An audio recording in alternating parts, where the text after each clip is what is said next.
बिस्मिल्लाहिर्रहमानिर्रहीम अस्सलाम वालेकुम। आज का हमारा टॉपिक है प्रेजेंट कंटिन्यूअस टेंस, जिसे आप प्रोग्रेसिव टेंस भी बोलते हैं। प्रेजेंट कंटिन्यूअस और present progressive tense is used for an action going on the time of speaking. For an action going on the time of speaking, जब हम बात कर रहे हैं या जब हम लिख रहे हैं उस टाइम पे जो काम हो रहा है, जो एक्शन हो रहा है, वो प्रेजेंट कंटिन्यूअस टेंस में कवर होता है। For example, she is singing.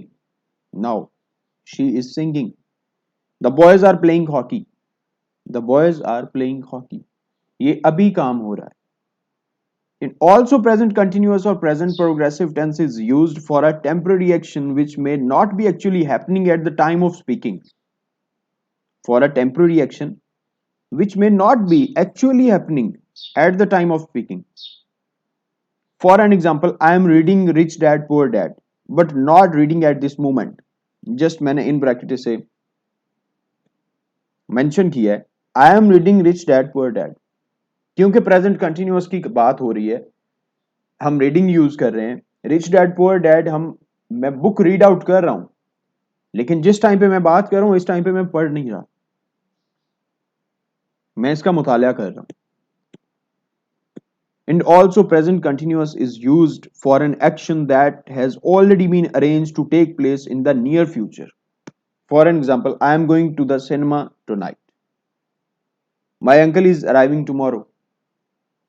Present की ही बात हो रही है, कंटिन्यूअस की, प्रेजेंट कंटिन्यूअस की बात हो रही है, लेकिन these actions are arranged to take place in near future.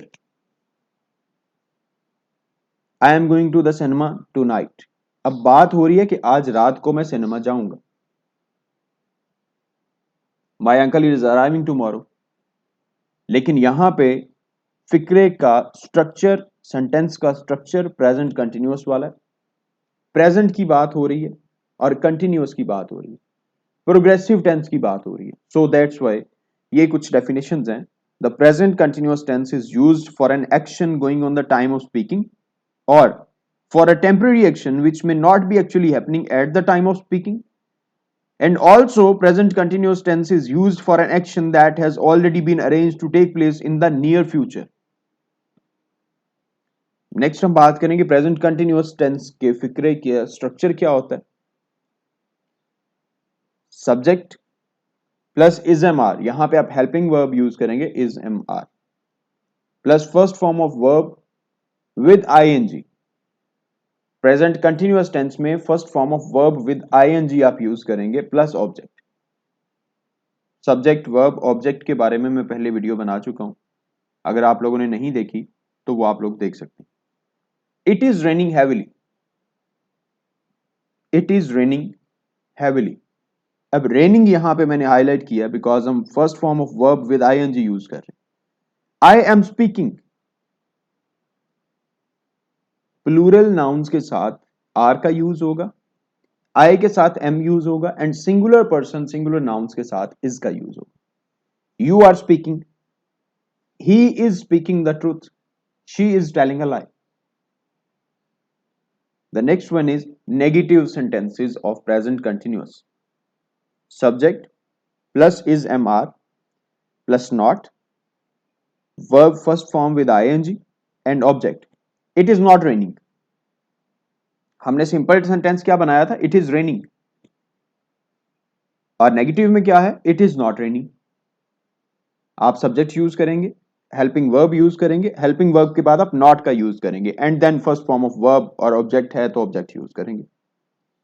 I am not speaking, you are not speaking, he is not speaking the truth, she is not telling a लाई।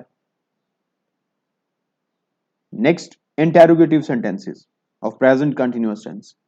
अब जो helping verb है, जो हमने present indefinite में भी बात की कि जब आप हेल्पिंग वर्ब का यूज करते हैं और इंटेरोगेटिव सेंटेंसेस बनाते हैं तो हेल्पिंग वर्ब्स को सब्जेक्ट से पहले यूज किया जाता है। Is am are plus subject plus first form of verb with I N G and object. Is it raining, is it raining, am I speaking, are you speaking, is he speaking the truth. Same structure होगा but helping verbs आपने subject से पहले लगा देने। Is she telling a lie. लेकिन एक चीज का ख्याल हमेशा आपने रखना है कि इंटेरोगेटिव सेंटेंस बनाते हुए जब भी आपने हेल्पिंग वर्ब सब्जेक्ट से पहले यूज कर लिए, आपके सेंटेंस के लास्ट में अगर आपने क्वेश्चन मार्क नहीं लगाया, आपका सवाल, आपका सेंटेंस, आपका फिक्रा, आपका जुमला वो गलत हो जाएगा। Present continuous tense negative plus interrogative, is am are plus subject plus not, verb first form with I N G and object. जब भी आपने नेगेटिव इंटेरोगेटिव सेंटेंसेस बनाने होते हैं तो आपने सेम इंटेरोगेटिव की तरह जितने भी आपके हेल्पिंग वर्ब्स होंगे वो सब्जेक्ट से पहले यूज हो जाएंगे और नॉट आपका सब्जेक्ट के बाद यूज हो जाएगा। जब आप नेगेटिव सेंटेंसेस बनाते हैं, जैसा कि हमने ये ऊपर नेगेटिव सेंटेंसेस को देखा है कि जब भी आप सब्जेक्ट के बाद हेल्पिंग वर्ब लगाते हैं तो हेल्पिंग वर्ब के बाद नॉट का यूज होता है। Subject helping verb plus not. जब आपने हेल्पिंग वर्ब को सब्जेक्ट से पहले ले लिया है तो फिर आपका नॉट जो है ये सब्जेक्ट के साथ आ जाएगा। सेम यही चीज है, हेल्पिंग वर्ब्स आपके सब्जेक्ट से बाहर आ गए, सब्जेक्ट के बाद not, first form of verb plus object. Is it not raining, is it not raining, am I not speaking, are you not speaking, is he not speaking the truth, is he not speaking the truth, is she not telling a lie. But फिर भी आपको यहां पे मैं दोबारा से याद दहानी करा दूं कि विदाउट क्वेश्चन मार्क आपके इंटेरोगेटिव सेंटेंसेस गलत तस्वर किए जाएंगे। ये बीए के पेपर में भी आपको जब आपने सेंटेंसेस बनाने हैं या वहां पे जब आप उर्दू टू इंग्लिश ट्रांसलेशन करते हैं तो वहां पे ये चीजें बहुत ज्यादा जरूरी होती हैं।